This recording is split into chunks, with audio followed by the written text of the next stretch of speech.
Well, all right. Okay. Hello, everyone.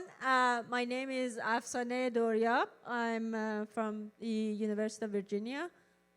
We have 7 great papers this afternoon, and so I guess it will be tight because they're all full papers. I guess we just, go straight and start. We will have 8 minutes presentations, followed up by 1 quick question, and then at the end we will have the discussion. The first presenter is Marit Bentvelzen, and she will be presenting her work in designing reflective derived metrics for fitness trackers. Please. Thank you so much for this introduction.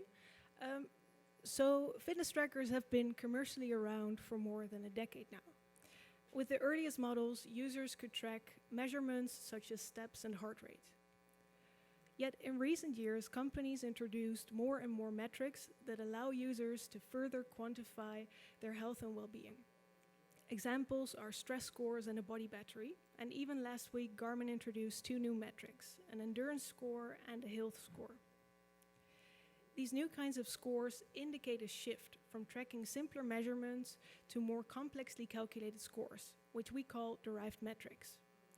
Derived metrics offer an interpretation of the data, and because of this, part of the agency in interpreting data is transferred from the user to the tracker. However, these derived metrics are often not clearly defined. For example, what is a body battery exactly? Is this your current energy level? Is it fatigue? Does it make sense to see your body as a battery? And how is it measured? This ambiguity of what a metric exactly means and how it is measured makes derived metrics more abstract than measurements such as steps or heart rate. And we want to understand how this difference in abstraction influences a user's understanding of their health and well-being. Therefore, in this study, we explored how users perceive and understand derived metrics. So, what did we do?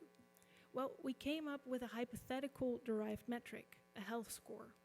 We used a hypothetical metric because we wanted to avoid familiarity bias, and we figured that a health score would be in line with existing derived metrics that simplify a complex concept. We then made screen prototypes that visualize this score on 3 levels of abstraction. We have a high level that only shows a health score, a medium level that in addition also shows other metrics related to health, and a low level that offers users the possibility to tap on a metric to see background information that further explains the metric. And we conducted 2 studies to evaluate these different levels of abstraction, using a vignette study and interviews. We used a vignette study because our hypothetical health score is of course by no means correct, and we wanted to make sure that participants would not ruminate over such an arbitrary metric. Next to this, we wanted to show the same data to each participant to allow comparison between different levels of abstraction. Therefore, using a fictional scenario seemed like the best approach. So, what did our vignette study look like? Well, we distributed an online survey through Mechanical Turk to evaluate 3 dependent variables: reflection, perceived transparency, and meaning. And the survey consisted of the following parts. We first asked participants to fill out the demographics and the skill that measures reflection as a trait. We then asked participants to watch a video, which I will show you now.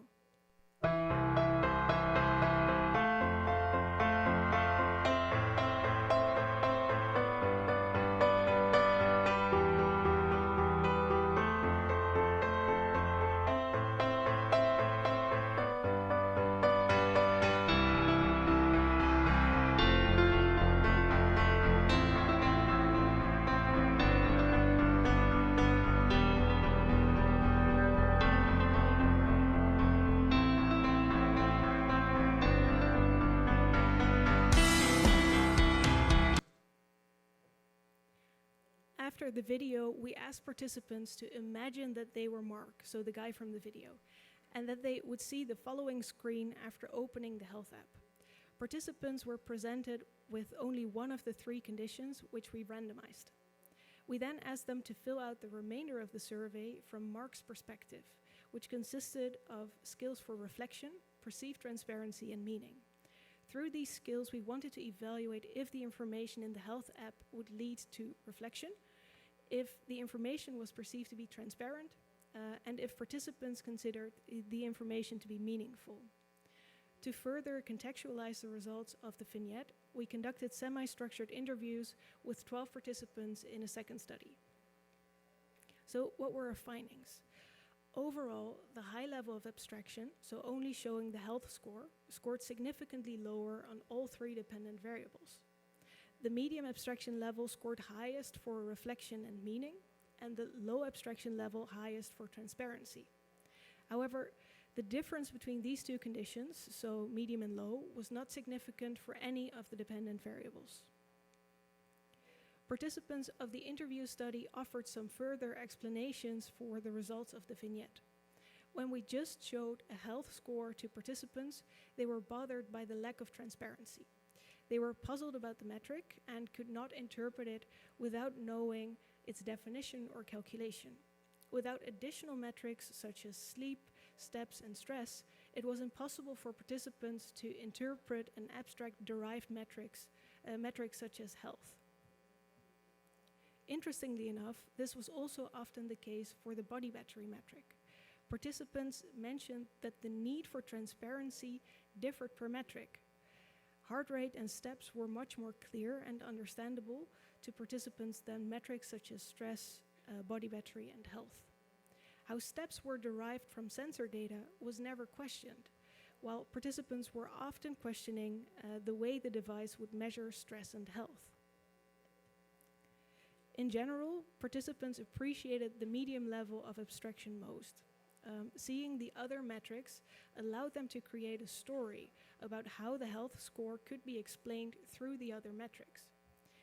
Even though they had still no idea about how the health score was calculated, participants started to fill in the blanks themselves without further questioning their assumptions. However, participants didn't feel they needed the additional transparency and explanations offered by the low level of abstraction. More transparency wasn't needed. Instead, participants desired more advice from the tracker to understand what to do to improve their health score. So more transparency does not necessarily lead to more insight on what to do to improve. So what can we take away from this? Well, through these 2 studies, we formulated some guidelines for designing derived metrics. A derived metric can only benefit the user if it is part of an ecology of metrics. Other metrics are needed to make sense of a derived metric. Trackers should facilitate storytelling through providing the opportunity to connect different metrics into stories. And it's advisable to reveal how a derived metric is obtained and calculated to a certain degree. There are, of course, also some limitations to our study and recommendations also for future work. So our study focused specifically on fitness tracker metrics, and we do not know how our findings generalize to other domains of personal informatics. Another limitation is the use of fictional data. Future work should explore how our findings can be applied to studies with real data and existing derived metrics. Thank you very much for your time. I look forward to the questions and discussions in the panel afterwards. For those interested in the paper, you can scan the QR code. Thank you. Thank you so much. Right time. Any questions?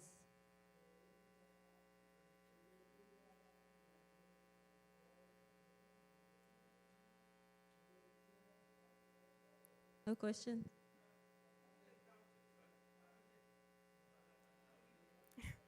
So do you encounter that individuals have problems with literacy of graphs and interpreting data during your user study? Or how large is your user study groups? Can you elaborate a bit on the groups of the users that you studied?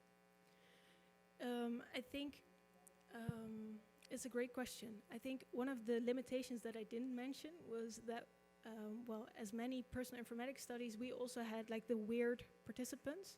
So participants from Western industrialized, like the entire riddle, and they were highly educated. So that could make a difference in how they interpreted the graphs.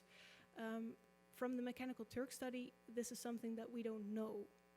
So that could be, we're not sure if that could have impacted the study. On the other hand, the kinds of graphs that we were showing were comparable in all three conditions. So it shouldn't have had a big effect on the vignette study.